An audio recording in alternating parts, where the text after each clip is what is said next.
Mga kasama! May mga apos sa labas! Dali! Bisa niyo!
Tama mo yan!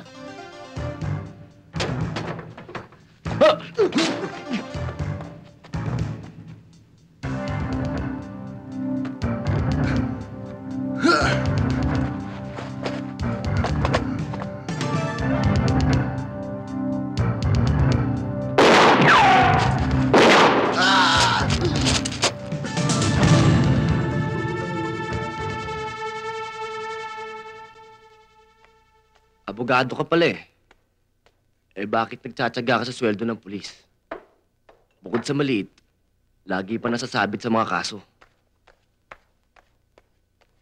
Nabuisit ako dun sa unang kasong inawakan ko eh. Matibay ebidensya ko rin sa suspect. Kaya lang, wala rin nangyari. Nalagyan yata yung judge eh. Kaya yun, absuelto siya. Ganyan din naman sa mga pulis eh. Kapag malakas ang kapit, nakalalaya rin yung mga suspect natin, pati na yung mga preso. Pero pwede natin hindi napabutin sa korte ang mga demonyong yun. Naisip ko magandang kombinasyon. Abogado ka na, pulis ka pa. Ikaw, oo, kung ano-ano tinuturo mo dito sa kaibigan mo. Ang dapat, hukuman pa rin ang huhusga at hahatol. Hindi nyo dapat pangasang baril at tsapa nyo. May katwiran ng tatay mo, tol. Hindi naman pare-pareho ang mga judge. Para mga pulis din. Mas marami pa rin ang matitino. Pero bakit mas marami pang mga absuelto? Minsan tuloy iniisip ko na mas mabuti pa mang-salvage o mag-vigilante. Balukto talaga yung katwiran mo. Hindi Itay. ganyan ang matinong pulis. Itay, ganyan na epektibong pulis. Ikaw, pinaiiral mo yung galit mo eh. Oy, teka nga Raymond, kukuha ko ng yelo para lumabig ang ulo niya kaibigan mo.